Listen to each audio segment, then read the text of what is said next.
एक आदमी बच्चे संग जंगल में शिकार कर रहा था जब एक मानवीय छाया पलक झपकते ही गायब हो गई। खतरा भांपते ही पिता बच्चे को निगरानी बुर्ज पर ले गया। दरवाजा बंद कर उसने शिकार राइफल उठाई और सामने देखने लगा। खरोचने की आवाज करीब आने लगी।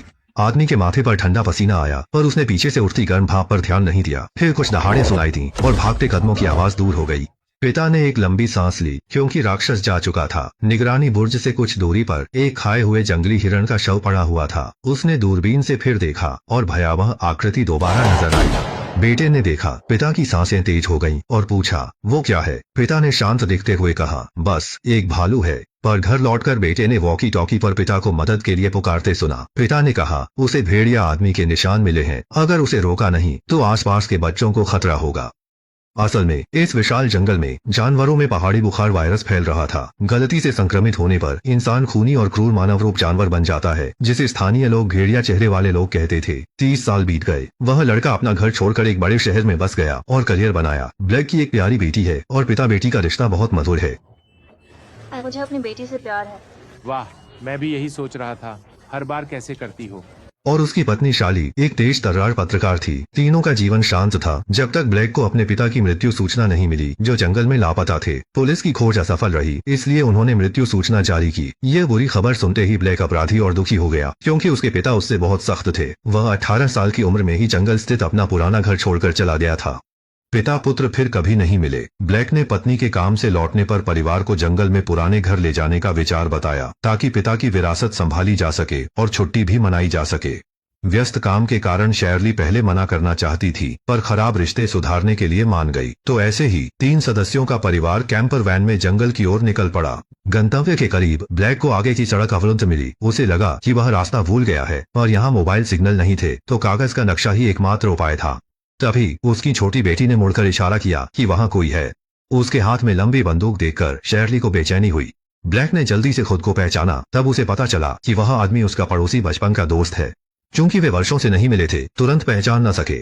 ब्लैक के पुराने घर जाने की बात पर दोस्त ने खुशी से रास्ता दिखाने की पेशकश की, क्योंकि पहाड़ी रास्ते कई बार बदले थे। पीछे बैठी गोरी और सुंदर शैरली को देखकर उसकी आंखों में ईर्ष्या।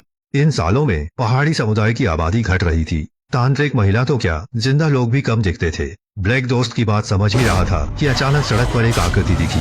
उसने बचते हुए गाड़ी घुमाई और वो सीधी पहाड़ी से नीचे जा गिरी। ब्लैक जब होश में आया तो देखा गाड़ी एक बड़े पेड़ पर लटकी है। दोस्त घबराकर भागने लगा। जैसे ही दरवाजा खोला, वह तुरंत जमीन पर गिरा। ब्लैक की जान हलक में आ गई। उसने परिवार को दूसरी तरफ के दरवाजे से निकलने को कहा। जैसे ही वह निकलने लगा, उसे शीशे में फिर वही आकृति दिखी। डर था कि वह चढ़ जाएगा, तो ब्लैक ने दरवाजा बंद करने की कोशिश की, पर तभी एक विशाल पंजे ने खिड़की तोड़ दी और उसका हाथ जख्मी कर दिया। दोस्त का तो और भी बुरा हाल हुआ। उसे दया की भीख मांगने का मौका भी नहीं मिला और उसे घने जंगल में घसीटा गया। ब्लैक को भेड़िया मानव की याद आई और वह गाड़ी के दूसरी ओर भागा। खतरा टलते ही उसने पत्नी बच्चों को तुरंत उतरने को कहा, क्योंकि वहां रुकना ठीक नहीं था। सौभाग्य से पिता का पुराना घर पास ही था। ब्लैक का परिवार जंगल पार कर गया और उन्हें जल्द ही एक पुरानी लकड़ी का कुटिया दिख गई। तभी पीछे से तेज कदमों की आहट सुनाई दी। उन्हें लगा राक्षस आ गया है। जल्द ही बाहरी हलचल शांत हो गई। ब्लैक ने पुरानी हवेली का जायजा लिया। सभी खिड़की दरवाजे बंद कर ब्लैक टॉर्च लेकर तहखाने में गया। उसे याद था कि वहाँ एक छोटा जनरेटर है। उसने हैंडल घुमाया और अंधेरा घर रोशनी से भर गया। इस रोशनी ने उनके दिलों से डर को दूर कर दिया। ब्लैक ने बेटी को दिलासा दिया कि सुबह होते ही वे निकल जाएंगे। फिर दोनों ने दोबारा दिमाग पढ़ने का खेल खेला। बेटी के सो जाने पर ब्लैक दरवाजे को मजबूत करने निकला। शर्ली ने पूछा, वह क्या चीज थी? सच कहूं तो ब्लैक को भी ज्यादा पता नहीं था। उसका अंदाजा था कि यह वायरस से इन्फेक्ट इंसान है। उसने दरवाजे के पीछे भारी अलमारी अड्डा दी। शर्ली को लगा इससे कुछ नहीं होगा, मदद के लिए फोन करना बेहतर है, और यहाँ सिग्नल नहीं थे। ब्लैक को पिता का पुराना रेडियो याद आया, काम कर रहा था। उसने सारी फ्रीक्वेंसी जांची, कोई जवाब नहीं मिला। शर्ली को एक लकड़ी के बक्से में चाबियों का गुच्छा मिला और चुपके से जेब में रख लिया। तभी ब्लैक को दुर्गंध आई। गंध के पीछे भंडार गृह में गया और नमकीन मांस देखकर खुश हुआ, जो उसका बचपन का पसंदीदा था। पर एक टुकड़ा छकते ही उसे तीव्र दर्द हुआ और चबाने पर एक दांत निकल आया। उसे लगा सड़क दुर्घटना में ठुड्डी पर चोट लगी थी। चार्ली प्राथमिक उपचार किट लेकर आई। घाव साफ करते हुए उसने पति के हाथ पर खून के धब्बे थे। कपड़े हटाने पर पंजे के स्पष्ट निशान दिखे। ब्लैक ने सोचा कि यह कार की खिड़की से लगा होगा, पर चार्ली को ऐसा नहीं लगा। उसकी आंखों में चिंता साफ दिख रही थी। ब्लैक ने इसे कोई बड़ी बात नहीं माना और दरवाजा मजबूत करने लगा। शोर से बेटी जाग गई और लगातार माफी मांग रही थी, लेकिन बेटी जादू के अधीन सी हो ब्लैक को घूरने लगी और उसकी पत्नी चुपचाप बगल में खड़ी थी। ब्लैक को अजीब लगा, समझ नहीं आया माँ बेटी को क्या हुआ है।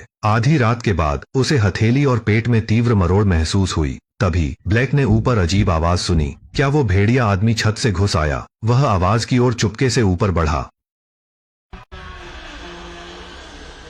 बढ़ती हलचल देखकर आदमी ने सिर बाहर निकालकर बारीकी से देखा। मकड़ी के रेंगने की अजीब आवाज थी। ब्लैक को एहसास हुआ कि उसकी सुनने की शक्ति असाधारण रूप से तेज हो गई है। अपनी आंतरिक बेचैनी शांत करने के बाद उसने फिर वही अजीब आवाज सुनी जो इस बार घर के बाहर से आ रही थी। शायद भेड़िया मानव। ब्लैक ने अपनी पत्नी से कहा कि वहीं रहना, हिलना मत। वह चुपचाप दरवाजे तक गया। अगले ही पल मजबूत पंजों ने उसके पैर पकड़े। पत्नी डर से पीली पड़ गई पर दृढ़ता से आगे बढ़ी। हथौड़ा उठाया और लगातार जोर से मारा। दर्द से हमलावर ने हाथ पीछे खींच लिया। ब्लैक बाल बाल बचा। उसकी हालत और खराब हो गई। पता नहीं कितना समय बीता। ब्लैक कोमा से जागा। अपनी तेज सुनने की शक्ति से उसने पाया कि पत्नी रेडियो से मदद मांग रही थी, मगर उस बातचीत से वह सियां थी। मेरे पति को इन्फेक्शन हो गया है। वो अब पहले जैसे नहीं रहे। वो बात नहीं कर सकते। ब्लैक को अपने कानों पर यकीन नहीं हुआ। वह कुछ कहना चाहता था पर बात जुबान पर आकर रुक गई। शर्ली ने उसे बिस्तर पर लिटा दिया पर वह सो नहीं सका। उसके बाल झड़ रहे थे और बेटी भी उसे अजीब नजर से देख रही थी। शर्ली ने कागज कलम निकाला ताकि वह लिख सके। ब्लैक ने अपनी बेढप कलाई से आखिर में लिखा, मैं मरने वाला हूँ। शर्ली के मन में एक अजीब सी उदासी छा गई। मुझे तुम्हारी जरूरत है, मैं तुम्हारे बिना कुछ नहीं चाहती। पर उसे नहीं पता था कि ब्लैक उसकी कोई बात नहीं समझ पा रहा था। वह इंसानों से बात करने की क्षमता खो चुका था। तभी ब्लैक की बांह से फिर खून निकलने लगा। पट्टी हटाने पर पिछला घाव फाइब्रोसिस में बदल गया था। ब्लैक को भी अपनी बांह की असामान्यता महसूस हुई। वह किसी जंगली जानवर की तरह अपना घाव चाटने लगा। इंसान के दांत भी एक एक कर गिरने लगे। ब्लैक जानवर में बदलने लगा और असमझ बातें बड़बड़ाने लगा। चार्ली का चेहरा दुख से भर गया। वह पति को जंगली जानवर बनने पर भी नहीं त्यागेगी। बाहर खड़ी गाड़ी देखकर उसे चाबियां याद आईं, तो वह तहखाने में जाकर बैटरी और कटार ढूंढ लाई। वह ब्लैक को बड़े अस्पताल ले जाने का इरादा रखती है। शायद ठीक होने की उम्मीद थी। बाहर का भेड़िए के चेहरे वाला आदमी भी गायब था। परिवार पिकअप ट्रक पहुंचा। पति बेटी को पिछली सीट पर बिठाया। चार्ली ने जल्दी से आगे का बोनट खोला। गाड़ी की बैटरी पुरानी होने से डिस्चार्ज थी पर उसने पहले से एक अतिरिक्त बैटरी ढूंढ रखी थी। तार जोड़ने के बाद चार्ली तेजी से ड्राइवर के केबिन में गई। स्टार्ट स्विच घुमाया और इंजन की आवाज शांतिपूर्ण लगी। चार्ली ने अपने उत्साह पर काबू किया और बोनट से अतिरिक्त बैटरी लेने भागी। जैसे ही वह भागने की तैयारी करती है, एक भयानक चेहरा सामने आता है। भेड़िए के चेहरे वाला आदमी चुपचाप वहां आ गया था। गाड़ी का रिवर्स गियर स्विच जबरदस्ती तोड़ दिया जाता है और तीनों को गाड़ी छोड़नी पड़ती है। ब्लैक अपनी पत्नी और बच्चे के साथ ग्रीन हाउस पर भेड़िया मानव भी पीछे था। रोशनी में उन्होंने एक विशाल आकृति को घूमते देखा। अचानक एक हाथ ऊपर आया और आसानी से छत चीर दी। शैली और बाकी सबके डर के मारे पसीने छूट गए, खासकर जब दरार से उस भेड़िया मानव का भयंकर चेहरा दिखा। छोटी बेटी छत से गिरने ही वाली थी। ब्लैक ने सोचा अगर ऐसा ही रहा तो सब मारे जाएंगे, तो उसने अपनी पत्नी को आगाह किया। वह तुरंत मुड़कर सब्जी के शेड से कूदकर लकड़ी के घर की ओर भागा। ब्लैक ने अपनी जान की बाजी लगाकर भेड़िया मानव को रोका, जबकि शैली बेटी को लेकर तेजी से लकड़ी के घर की ओर भागी। पास की झाड़ियों से लड़ाई की आवाजें आ रही थीं। माँ बेटी ने उनकी परवाह न की और घर में घुसकर दरवाजा बंद कर लिया। थोड़ी देर बाद बाहर लड़ाई की आवाजें थम गईं। शैली ने बाहर झांक कर देखा तो ब्लैक की उदास आकृति दिखी। सामने आते ही उसने दरवाजा खोला और अपने गुस्से में टमटमाते पति को अंदर आने दिया। शैली को डर था कि ब्लैक होश खो देगा और वो बस जमीन पर लेटकर हाँफ रहा था। बच्ची को पिता संग खेले खेल याद आए। उसने ब्लैक के सिर पर हाथ रखा। वे बात नहीं कर पाए पर गहरा लगाव महसूस हुआ। अगले ही पल ब्लैक ने ताजा खून छूका, नुकीले दांत दिखे और खुद पर से काबू खोकर शर्ली पर झपटा। शुक्र है कि आखिरी पल में नरभक्षी प्रवृत्ति रुक गई। ब्लैक जानता था कि वह पूरी तरह से जानवर में बदलने वाला है, इसलिए पत्नी और बच्चे की सुरक्षित होने के लिए वह लकड़ी का घर छोड़ रहा था। दरवाजा खोलते ही वही भेड़िए जैसा आदमी वापस आ गया। अप्रत्याशित रूप से ब्लैक नीचे गिर पड़ा क्योंकि वह पूरी तरह से जानवर नहीं बना था और ताकतवर गति में कमजोर था। शुक्र है शर्ली सही समय पर खंजर लेकर निकली और भेड़िए जैसे आदमी का ध्यान भटकते ही ब्लैक ने झपट्टा मारकर गर्दन पर अपने नुकीले दांत गड़ा दिए। जब तक वह शांत नहीं हो गया, उसने सिर उठाया और भेड़िए जैसे आदमी के हाथ पर परिचित टैटू देखा। उसे यह सोचकर गहरा सदमा लगा कि यह राक्षस ब्लैक का पिता है। वह पशु में बदलने के प्रभाव को रोक न सका और आखिरी समझदारी से घर से भागा। पर जल्द ही ब्लैक दर्द से जमीन पर गिर पड़ा। हड्डियां आंखों से बदलती दिखीं, नाखून गिरे और नुकीले पंजों से बदल गए। ब्लैक पूरी तरह भेड़िया मानव बन गया और उसकी दुनिया में जबरदस्त बदलाव आया। शहरी घर में बेटी को दिलासा दे रही थी कि तभी सारी बत्तियां बुझ गईं। कमरा फिर गहरी खामोशी में डूब गया। उसने खिड़की से ब्लैक को पशु रूप में देखा। दिल का दुख अब छिप नहीं सका। शहरी समझ गई कि उसने पति को खो दिया है। लकड़ी के घर के ऊपर से आवाज जा रही थी। शायद ब्लैक रास्ता ढूंढ रहा था। माँ बेटी अंधेरे में स्थानांतरित होने की तैयारी कर रही थी। तभी भेड़िया मानव सामने आ गया। शाली ने सहज ही अपना खंजर घुमाया और बेटी के साथ घर से बाहर भागी। पास के गोदाम में छिप गई। दरवाजा मजबूती से बंद था, फिर भी ब्लैक हार मानने को तैयार नहीं था। शाली घबराकर पशु जाल उठाकर जमीन पर लगा दिया। देर बाद दरवाजे के बाहर आवाज बंद हो गई। शाली खुश हुई। उसे लगा ब्लैक चला गया है, पर वो पहले ही गोदाम में घुस चुका था और अंधेरे में छिपकर उन्हें घूर रहा है। पशु जाल के अचानक सक्रिय होने पर शाली को ब्लैक के पास होने का एहसास हुआ। ब्लैक के हिल न पाने का फायदा उठाकर शाली बेटी संग गोदाम से तेजी से भाग निकली। हालांकि पशुवत हुआ ब्लैक उम्मीद से कहीं ज्यादा खूंखार निकला। उसने फंसी हुई पिंडली को काट डाला। इस तरह वो 3 पैरों पर माँ बेटी का पीछा करने लगा, पर उसकी गति धीमी पड़ गई थी। इसी क्षण शाली बेटी सहित जंगल पार कर दुर्घटना स्थल लौटी और ब्लैक के बचपन के दोस्त की राइफल उठाई। भेड़िया चेहरे वाले आदमी को पास देख दोनों राजमार्ग की ओर भागे।